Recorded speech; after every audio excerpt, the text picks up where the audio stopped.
名人陈宇文在《花月令》里说，12月有6种花：腊梅、茶花、水仙、梅花、山茶，6出雪花，花多5瓣，多雪花6瓣。雪花古时又称6出、6阴、6花，多么浪漫的雅称！花月令是将1年4季的花事、花文化以诗歌的形式编撰下来。水仙花是浪漫中国人春节冰天雪地的亲供。今日暖阳，我要雕刻水仙球。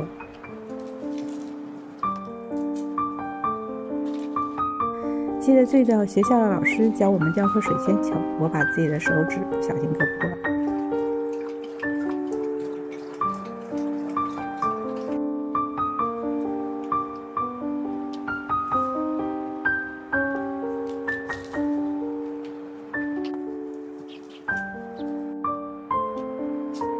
通过切开鳞茎，加速花芽分化，加快开花时间。每到春节，家里的案几就会有一盆清幽的水仙。当然，如果你像种洋水仙一样用土栽培，一样可以开出清雅的花来。有一年，我尝试用2种方式同时栽培，我发现水培通过控水与光照，可以更快开花，但土培的更健壮，花期也会迟很多。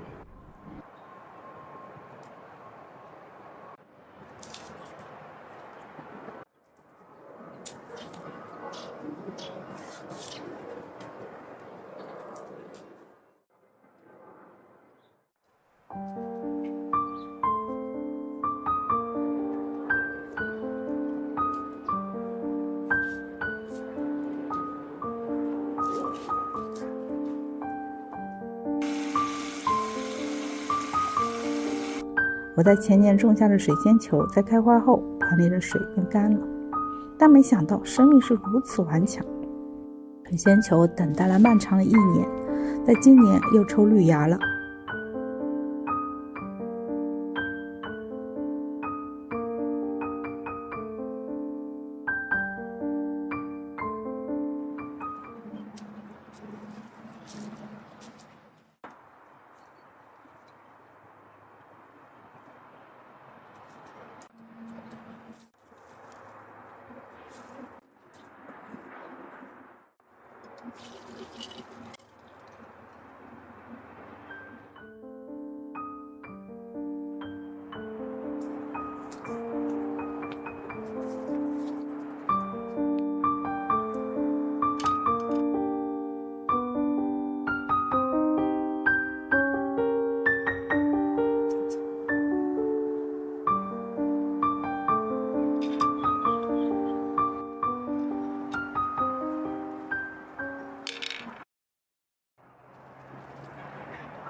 水仙花陪伴我度过无数的凛冽寒冬，不管我处于顺境或逆境。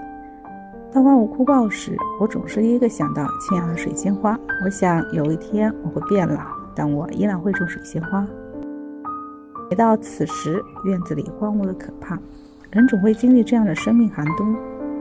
我把它们称为水仙花漫长的等待期。等待不是守株待兔，而是像自然界的万物一样冬长，积聚能量，等到那一刻的到来。但很多时候，有些着急的人连天荒都等不到。